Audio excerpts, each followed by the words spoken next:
ಗ್ರಂಥಾಂತರಂಗದಲ್ಲಿ doctor KS. Narayanacharya ಇವರು ಬರೆದ ರಾಮಾಯಣ ರೋಚಕ ಕಥಾಮಾಲಿಕೆ 1 ಶ್ರೀರಾಮಾಯಣ ಪಾತ್ರ ಪ್ರಪಂಚ ಅಧ್ಯಾಯ 11 ಶ್ರೀರಾಮಚಂದ್ರನ ಪಾತ್ರದ ಪರಿಚಯದ 3ನೆಯ ಅಧ್ಯಾಯದಲ್ಲಿ ಮುಂದುವರೆದ 3ನೆಯ ಭಾಗ.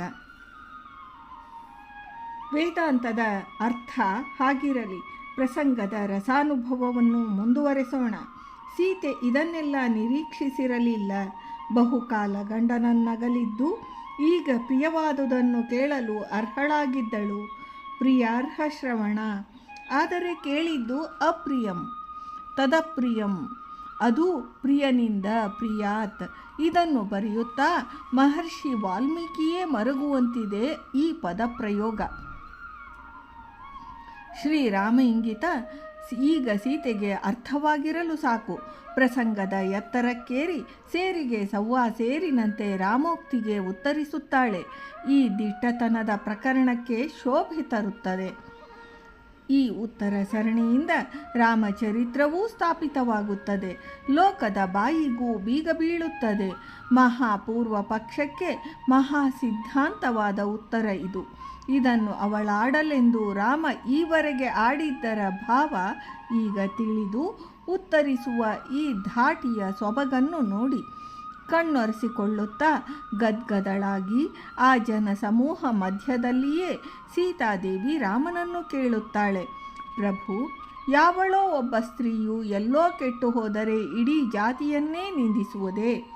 ರಾವಣ ನನ್ನನ್ನು ಅಪಹರಿಸಿದಾಗ ನನ್ನ ಮೈ ಮುಟ್ಟಿದುದು ಆಗ ನಾನು ನಿಸ್ಸಹಾಯಕಳಾಗಿದ್ದೆನಷ್ಟೇ. ನನ್ನ ಮನಸ್ಸು ಎಷ್ಟು ಕಾಮ ವಿಕಾರಕ್ಕೊಳಗಾಗಿರಲಿಲ್ಲವೆಂಬುದನ್ನು ಹೇಗೆ ತಿಳಿಸಲಿ? ಇದು ಆಕಸ್ಮಿಕವಾಗಿ ನಡೆದದ್ದಾಗಿ ಇಲ್ಲಿ ಅಪರಾಧಿಯು ದೈವವಲ್ಲವೇ? ನನ್ನ ಅಧೀನವಾಗಿಯೇ ಇದ್ದ ಮನಸ್ಸು ನಿನ್ನನ್ನು ಬಿಟ್ಟು ಬೇರಾರನ್ನೂ ನೆನೆಯಲಿಲ್ಲ. ಜೊತೆಯಲ್ಲೇ ಬಹುಕಾಲ ಕೂಡಿ ಬೆಳೆದ ನಿಮಗೆ ಇನ್ನೂ ಇದು ತಿಳಿಯಲಿಲ್ಲವೆಂದರೆ ನಾನಿನ್ನೂ ಸತ್ತಂತೆಯೇ ಸರಿ. ಅದಿರಲಿ, ನಾನು ನಿಮಗಿನ್ನು ಬೇಡ ಎಂದಿರಲ್ಲ. ಇದು ನಿಮ್ಮ ಹೃದಯಾಂತರಾಳದ ನೈಜ ಭಾವವಾಗಿದ್ದರೆ ನನ್ನನ್ನು ಕಂಡು ಬರಲು ಹನುಮನನ್ನೇಕೆ ಕಳುಹಿದಿರಿ? ಅಲ್ಲೇ ಏಕೆ ಈ ಪರಿತ್ಯಾಗ ಸಂದೇಹ ಹೇಳಿ ಕಳುಹಲಿಲ್ಲ? ನಾನು ಆಗಲೇ ಸತ್ತು ಬಿಡುತ್ತಿದ್ದೆ. ನನ್ನನ್ನೇಕೆ ಅವನು ಉಳಿಸಿದ? ನಿಮಗೂ ಈ ವೃಥಾಶ್ರಮವೆಲ್ಲ ಉಳಿಯುತ್ತಿತ್ತು. ನಾನು ಯಾವುದೋ ನೆವದಿಂದ ಜನಕನ ಮನೆಯಲ್ಲಿ ತೋರಿಕೊಂಡವಳೇ ಹೊರತು ನಿಜವಾಗಿ ಭೂಮಿಜೆ ಎಂಬುದೇಕೆ ನಿಮಗೆ ಮರೆಯಿತು? ನನ್ನ ಕೈ ಹಿಡಿದಾಗ ನೀವಾಡಿದ ಪವಿತ್ರ ಮಾತುಗಳನ್ನು ನೀವೀಗ ಪ್ರಮಾಣಿಸಲಿಲ್ಲವಷ್ಟೇ. ನನಗೆ ನಿಮ್ಮಲ್ಲಿರುವ ಭಕ್ತಿ ನನ್ನ ಶೀಲಗಳನ್ನು ಅರಿತೂ ಹೀಗೆ ಪರೀಕ್ಷಿಸೆಯೇ ಎಂದವಳೇ. ಅಯ್ಯ ಲಕ್ಷ್ಮಣ, ಈಗ ನನ್ನ ವ್ಯಸನಕ್ಕಿರುವುದು ಒಂದೇ ಔಷಧ. ವೃಥಾರೋಪವನ್ನು ಕೇಳಿ ನಾನಿನ್ನು ಬದುಕಿರಲಾರೆ. ಚಿಂತೆಯನ್ನು ಸಿದ್ಧ ಮಾಡು, ಅಗ್ನಿ ಪ್ರವೇಶ ಮಾಡುತ್ತೇನೆ ಎನ್ನುತ್ತಾಳೆ. ಇಲ್ಲಿ ಗಮನಿಸಬೇಕಾದ ಅಂಶವೆಂದರೆ ಅಗ್ನಿ ಪ್ರವೇಶ ನಿರ್ಧಾರ. ಈ ವಿಚಾರ ಸೀತೆಯದೇ ವಿನಃ ರಾಮನದಲ್ಲ. ಲಕ್ಷ್ಮಣ ರಾಮನ ಮುಖವನ್ನು ನೋಡಿದ. ರಾಮ ಅನುಮೋದಿಸಿದ. ಆಗ ಚಿತೆ ಸಿದ್ಧವಾಯಿತು. ರಾಮನನ್ನು ಪ್ರದಕ್ಷಿಣೆ ಮಾಡಿ ಸೀತೆ ಶಪಥ ಮಾಡುತ್ತಾಳೆ. ನಾನು ರಾಮನನ್ನು ಬಿಟ್ಟು ಬೇರಾರನ್ನೂ ನೆನೆಯದುದು ಸತ್ಯವಾದರೆ ಈ ಅಗ್ನಿ ನನ್ನನ್ನು ರಕ್ಷಿಸಲಿ. ಶ್ರೀರಾಮ ನನ್ನನ್ನು ದುಷ್ಟಚಾರಿತ್ರಳೆಂದು ಏಕೆ ನೆನೆಯುತ್ತಾನೋ ಅದು ಹಾಗಲ್ಲ ಎಂದು ಅಗ್ನಿಯು ಲೋಕಕ್ಕೆ ಸಾಕ್ಷ್ಯ ತೋರಿಸಲಿ. ತ್ರಿಕರಣಗಳಲ್ಲಿ ನಾನು ರಾಮನನ್ನು ಅತಿಕ್ರಮಿಸದಿದ್ದರೆ ಅಗ್ನಿ ನನ್ನನ್ನು ಕಾಪಾಡಲಿ ಎಂದವಳೇ ಅಗ್ನಿ ಪ್ರವೇಶ ಮಾಡುತ್ತಾಳೆ. ಇಲ್ಲಿ ಗಮನಿಸಬೇಕಾದದು ರಹಸ್ಯಗಳು ಬಹಳ ಉಂಟು. ಒಂದು ವೇಳೆ ಅಗ್ನಿಯು ಅವಳನ್ನು ಸುಟ್ಟೇ ಬಿಟ್ಟಿದ್ದರೆ ಎಂಥ ಅನರ್ಥವಾಗುತ್ತಿತ್ತು ಎಂದು ಮುಗ್ಧರು ಕೇಳುವುದುಂಟು. ಈ ಶಪಥಾದಿಗಳೆಲ್ಲ ಕವಿ ಸಮಯವೇ ಹೊರತು ಪತಿವ್ರತೆ ಏನು, ವ್ಯಭಿಚಾರಿ ಏನು, ಅಗ್ನಿಯೂ ಅಗ್ನಿಯೇ, ಸುಡುವುದು ಅದರ ಸ್ವಭಾವವೆಂದು ಇಂದಿನ ನಮಗೆ ಇದರಿಂದ ಸೀತಾ ಚಾರಿತ್ರದಲ್ಲಿ ಯಾವ ಬೋಧೆಯೂ ಇಲ್ಲವೆಂದು ಕೆಲವರು ಹೇಳುವರು. ಕಥೆಯ ದಾಟಿಯಲ್ಲಿ ಹೇಳಿದರೆ ಅದು ನಡೆಯಿತೋ ಬಿಟ್ಟು ಇಟ್ಟಿತೋ ಅದಕ್ಕೆ ಸಿದ್ಧಳಾದದ್ದೇ ಸೀತೆ ಅವಳ ಚಾರಿತ್ರ್ಯಕ್ಕೆ ಸಾಕ್ಷಿಯಾಗಿ. ಆ ಪ್ರಸಂಗ ಮುಂದುವರೆಯಲಿಲ್ಲ ಎಂದೂ ಆ ಕಥೆಯನ್ನು ತಿರುಚಿ ಅರ್ಥೈಸುವರು. ಹಾಗಲ್ಲ, ಮೂಲ ಕಥೆಯ ಚೌಕಟ್ಟಿನಲ್ಲಿ ಇಂಥ ಪವಾಡಗಳು ಹಲವು ಬೇರೆಯೇ ಉಂಟು. ಹನುಮನ ಬಾಲಕ್ಕೆ ರಾಕ್ಷಸರು ಬೆಂಕಿ ಇಟ್ಟಾಗ ಈತೆ ಸೀತೆ ಅಲ್ಲಿ ಅಗ್ನಿಯನ್ನು ತಂಪಾಗಿಸಲು ಒಂದು ಶಪಥ ಮಾಡುತ್ತಾಳೆ. ಅದರಲ್ಲಿ ತನ್ನ ಮತ್ತು ರಾಮನ ಇಬ್ಬರ ಚಾರಿತ್ರ್ಯವನ್ನು ಆಣೆಯಿಟ್ಟು ಮಾಡುವ ಈ ಶಪಥವನ್ನು ಮೊದಲೇ ಓದಿದ್ದವರಿಗೆ ಇಲ್ಲೂ ಯಾವ ಅನರ್ಥವೂ ನಡೆಯಲಾರದೆಂದು ಸ್ಫುಟವಾಗುವುದು. ನನಗೆ ಪತಿ ಶುಶ್ರೂಷೆ ಎಂಬುದಿದ್ದರೆ, ತಪಸ್ಸಿದ್ದರೆ, ನನ್ನ ಗಂಡ ಏಕಪತ್ನಿ ವ್ರತಸ್ಥನೇ ಇದ್ದರೆ, ಅಗ್ನಿಯೇ ನೀನು ಹನುಮನ ಪಾಲಿಗೆ ತಣ್ಣಗಾಗು. ಸುಂದರಕಾಂಡದ 53ನೇ ಸ್ಕಂದ 28ನೇ ಶ್ಲೋಕ ಎಂದಾರಂಭಿಸಿ ಬರುವ ಈ 5 ಶ್ಲೋಕಗಳು ಅಲ್ಲಿ ಅದ್ಭುತವನ್ನೇ ಮಾಡಿಬಿಟ್ಟವು. ಅಗ್ನಿಯನ್ನೇ ಶೀತ ಮಾಡುವವಳಿಗೆ ಅಗ್ನಿ ಸುಡುವನೇ? ನೀರಿನಲ್ಲಿ ಕಲ್ಲು ತೇಲಿಸಬಲ್ಲ ಪವಾಡ ಪುರುಷನು ಧರ್ಮ ಪತ್ನಿಯನ್ನುಪೇಕ್ಷಿಸಿ ಅಗ್ನಿಯಲ್ಲಿ ಬೂದಿಯಾಗಿ ಬಿಡುವನೇ? ಸ್ವಯಂ ಸೀತೆಯೇ ರಾವಣನಿಗನ್ನುವ ಈ ಮಾತನ್ನೂ ಗಮನಿಸಿ. ಅಸಂದೇಶಾಸ್ತು ರಾಮಸ್ಯ ತಪಸಶ್ಚಾನುಪಾಲನಾತ್ ನ ತ್ವಾಂ ಕುರ್ಮಿ ದಶಗ್ರೀವ ಭಸ್ಮ ಭಸ್ಮಾರ್ಹತೆ ತೇಜಸ. ಸುಂದರಕಾಂಡದ 22ನೇ ಸರ್ಗ 20ನೇ ಶ್ಲೋಕ. ಎಲ್ಲೋ ದಶಗ್ರೀವ, ನಾನೇ ನಿನ್ನನ್ನು ನನ್ನ ಪಾತಿವೃತ್ಯದ ತೇಜಸ್ಸಿನಿಂದ ಸುಟ್ಟು ಭಸ್ಮ ಮಾಡಿ ಬಿಡುತ್ತಿದ್ದೆ. ಆದರೆ ರಾಮ ನನಗೆ ಅಂಥ ಅಪ್ಪಣೆ ಕೊಟ್ಟಿಲ್ಲವಾದುದರಿಂದ ಹಾಗೆ ಮಾಡಲಾರೆ. ನನ್ನ ತಪಸ್ಸನ್ನು ಅಪವ್ಯಯಿಸದೆ ಉಳಿಸಬೇಕಾದ ನಿಯಮದಿಂದಲೂ ಬದ್ಧಳಾಗಿರುವೆನು. ಸತ್ಯವೇ ಪ್ರಧಾನವಾಗಿದ್ದ ಈ ಯುಗದಲ್ಲಿ ಈ ಪವಾಡಗಳು ನಡೆದುದನ್ನು ಇಂದಿನ ಸ್ಥಿತಿಗಳಲ್ಲಿ ನಾವು ಶಂಕಿಸುತ್ತೇವೆಂದರೆ ನಮಗೆ ಸತ್ಯ ಧರ್ಮಗಳಲ್ಲಿ ವಿಶ್ವಾಸ ಕುಗ್ಗಿದ ಅಳತೆಯನ್ನೇ ಇದು ತೋರಿಸುತ್ತದೆ.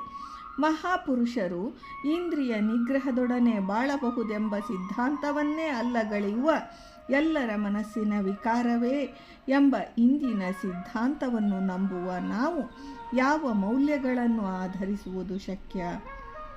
ರಾಮಕಥೆ ನಡೆದುದೇ ಸತ್ಯವಾದರೆ, ಅದನ್ನು ಬರೆದಿಟ್ಟ ವಾಲ್ಮೀಕಿಯ ಕಾವ್ಯ ಪ್ರಮಾಣವಾದರೆ, ಅದರ ಎಲ್ಲ ಪ್ರಸಂಗಗಳನ್ನೂ ಸತ್ಯ ಬೇಕಾದುದನ್ನು ಒಪ್ಪಿ ಬೇಡಾದ್ದನ್ನು ಬಿಡುವ ಅಪಪ್ರಚಾರಕ್ಕೆ ವಿಷಯವನ್ನೇ ಹುಡುಕುವ ಕುಬುದ್ಧಿಗೆ ರಾಮಾಯಣದಿಂದ ಆಗಬೇಕಾದುದೇನು? ಮುಂದಿನದೆಲ್ಲ ಇಲ್ಲಿ ಪವಾಡವೇ. ಅಗ್ನಿಪುರುಷ ಸೀತೆಯನ್ನೆತ್ತಿ ತಂದು ರಾಮ ವಶಕ್ಕೆ ತಂದೊಪ್ಪಿಸಿ, ಇವಳು ಪರಿಶುದ್ಧಳು, ಸ್ವೀಕರಿಸು, ಎರಡನೇ ಮಾತನಾಡಬೇಡ ಎನ್ನುತ್ತಾನೆ. ಬ್ರಹ್ಮದೇವ ಬಂದು ಶ್ರೀರಾಮನ ಪರಮಾತ್ಮ ತತ್ವವನ್ನು ಪ್ರಕಟಿಸಿ ಸ್ತುತಿಸುತ್ತಾನೆ. ನೀನೇ ಶ್ರೀಮನ್ನಾರಾಯಣ, ಇವಳೇ ಮಹಾಲಕ್ಷ್ಮಿ, ಯಾವನೋ ಹಳ್ಳಿಯ ಅಸಂಸ್ಕೃತ ಹೆಂಡತಿಯನ್ನು ಶಂಕಿಸುವಂತೆ ಶಂಕಿಸುವುದೇ ಎಂದು ಭಿನ್ನಯಿಸುತ್ತಾನೆ. ಬ್ರಹ್ಮನಿಗೆ ತಿಳಿದ ರಾಮನ ದಿವ್ಯತ್ವ ರಾಮನಿಗೇ ಮರೆತಿತ್ತೇ?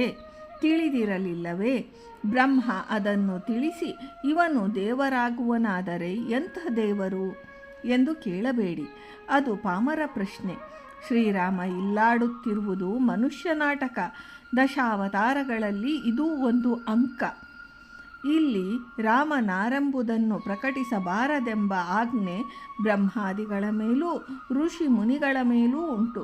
ಆ ಮರ್ಮದಿಂದಲೇ ಯಾರೂ ಅದನ್ನು ಇಲ್ಲಿ ಈವರೆಗೆ ಸ್ಪಷ್ಟಪಡಿಸಲಿಲ್ಲ.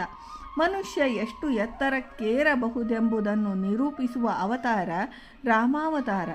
ಅದರಿಂದ ಬ್ರಹ್ಮನು ವೈದೇಹಿಯನ್ನೇಕೆ ಪ್ರಾಕೃತ ಮಾನವನಂತೆ ಉಪೇಕ್ಷಿಸಿರುವೆ ಎಂದು ಕೇಳಿದ ಪ್ರಶ್ನೆಗೆ ರಾಮ ಕೊಡುವ ಉತ್ತರ ನೋಡಿ. ಆತ್ಮನಂ ಮಾನುಷಂ ಮನ್ಯೇ ರಾಮಂ ದಶರಥಾತ್ಮಜಂ ಯೋಹಂ ಯಸ್ಯ ಯಥಾಶ್ಚಾಹಂ ಭಗವಾನ್ ತಸ್ಯ ಮದ್ಭೀತು ಮೇ. ಯುದ್ಧಕಾಂಡದ 120ನೇ ಸರ್ಗ 19ನೇ ಶ್ಲೋಕ. ಇದು ಪಾಮರರನ್ನು ಮರಳು ಮಾಡುವ ರೀತಿಯಲ್ಲಿದೆ.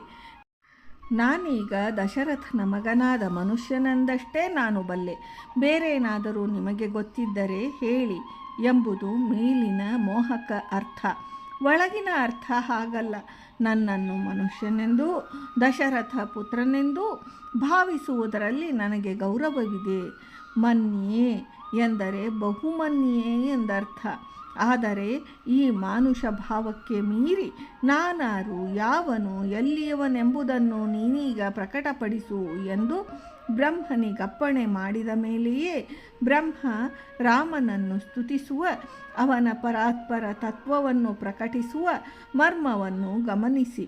ಇದೆಲ್ಲ ಮುಗಿದ ಮೇಲೆ ಬಂದಿದ್ದ ಬ್ರಹ್ಮ ರುದ್ರಾದಿ ಕುಮಾರಾದಿಗಳ ದೇವತೆಗಳೆಲ್ಲ ಶ್ರೀರಾಮನಾಡುವ ಮಾತುಗಳನ್ನು ಕೇಳಿ, ಅವಶ್ಯಂ ತ್ರಿಷು ಲೋಕೇಶು ನ ಸೀತಾ ಪಾಪಮರ್ಹತಿ, ದೀರ್ಘಕಾಲೋಷಿತಾ ಹೀಯಂ ರಾವಣಾಂತಃಪುರೇ ಶುಭ, ಬಾಲಿಶಃ ಖುಲು ಕಾಮಾತ್ಮರಾಮೋ ದಶರಥಾತ್ಮಜಃ ಇತಿ ವಕ್ಷ್ಯಂತಿ ಮಾಂ ಸಂತೋ ಜಾನಕಿ ಅವಿಶೋಧ್ಯ ಹಿ, ಅನನ್ಯ ಹೃದಯಾಂ ಭಕ್ತಾಂ ಮಚ್ಚಿತ್ಯ ಪರಿವರ್ತಿನೀಂ ಅಹಮಪ್ಯವಗಚ್ಛಾಮಿ ಮೈಥಿಲೀಂ ಜನಕಾತ್ಮಜಾಂ, ಪ್ರತ್ಯರ್ಥಾಂತು ಲೋಕಾನಾಂ ತ್ರಯಾಣಾಂ ಸತ್ಯ ಸಂಶ್ರಯಃ.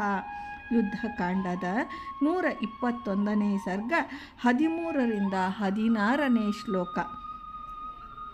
ಇದರ ಅರ್ಥದ ಭಾಗದ ರಸಾನುಭವವನ್ನು ನಾಳಿನ ಭಾಗದಲ್ಲಿ ನೋಡೋಣ. ಇಂದಿನ ಈ ಭಾಗವನ್ನು ವೃಂದಾವನ ವಿಹಾರಿ ಶ್ರೀಕೃಷ್ಣನಿಗೆ ಸಮರ್ಪಣಾ ಮಾಡ್ತೀನಿ.